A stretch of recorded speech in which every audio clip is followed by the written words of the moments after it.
Shikoni këto shifra marrëmendëse. Kaq kanë humbur njerëzit në kriptovalutën e lançuar zyrtarisht nga Donald Trumpi, 12 miliard dollar. Le ta shohim se si. And I want to show you how I lost a bunch of money on Trump. Yeah, I trust you, Tom. And you betrayed me again? Trump coin has just dumped down 50% in the last hour. I'll look at that for a crash. Imagjinoni të rrisni kapitalin tuaj 20 fish, 50 fish apo edhe 100 fish. Mund t'ju duhet fat ekstrem, informacion i brendshëm ose një postim në rrjetet sociale. Kuptohet, nëse jeni presidenti i Shteteve të Bashkuara të Amerikës. Në 17 janar, vetëm 3 ditë para marrjes së detyrës, Donald Trump lançoi kriptovalutën e tij, Trump. Vetëm disa orë pas postimit të tij në X, valuta shpërtheu nga 0 në $80 për copë brenda natës. Shpresë, eufori, lakmi, iluzion dhe pastaj godet realiteti. Miliona njerëz që kanë investuar kursimet e jetës e shohin çmimin që bie sikur të mos kishte fund. Valuta humb 90% të vlerës, teksa njerëzit shohin kapitalin e tyre duke u tkurrur. Po Trumpi dhe ekipi i tij, ata fituan miliarda. Do you intend to continue selling products that benefit yourself personally while you're president? Well, I don't know if it benefited. I don't know where it is. You made a lot of money, sir. How much? Several $billion. Several billion? That's peanuts for these guys.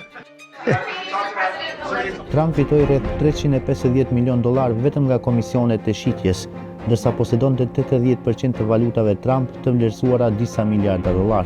Por gruaja e Trumpit, Melania, edhe ajo donte ca grimca për vete. Ajo lançoi valutën e saj të quajtur Melania 2 ditë më vonë, sikurse valuta e Trumpit e arriti kulmin brenda disa orëve dhe pastaj ra me 90% të vlerës, duke i lënë investitorët me humbje të mëdha. Dhe për ta parë se sa fuqi ka familja Trump mbi këto projekte, më lejoni t'ju tregoj një grafik tjetër. Para disa ditësh, ekipi i Trumpit njoftoi se 220 investitorët më të mëdhenj në projektin e tij të kriptovalutës do të ftohen për darkë me presidentin.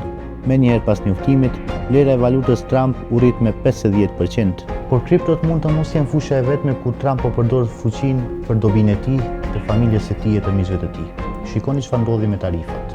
Miliona njerëz humbën para kur Trumpi vuri tarifa ndaj botës.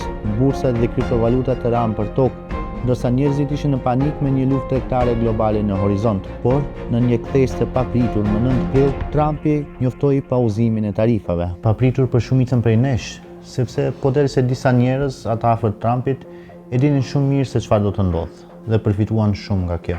Në një video nga zyra ovale shihet Donald Trump duke u lavdruar se miqtë e tij kanë fituar miliarda në ditën kur u pauzuan tarifat.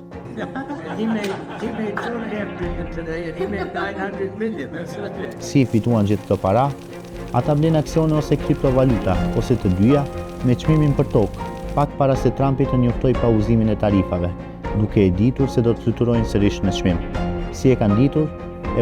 Now everyone's asking whether President Trump or his inner circle exploited non-public information for personal gain, aka insider trading. Is this market manipulation? Who's benefiting? What billionaire just got richer? Këto akuza nuk janë as pak naive. Ligji amerikan është shumë i qartë kur bëhet fjalë për tregtime informacione të brendshme dhe manipulim të tregut. Dënim me burg deri 20 vjet.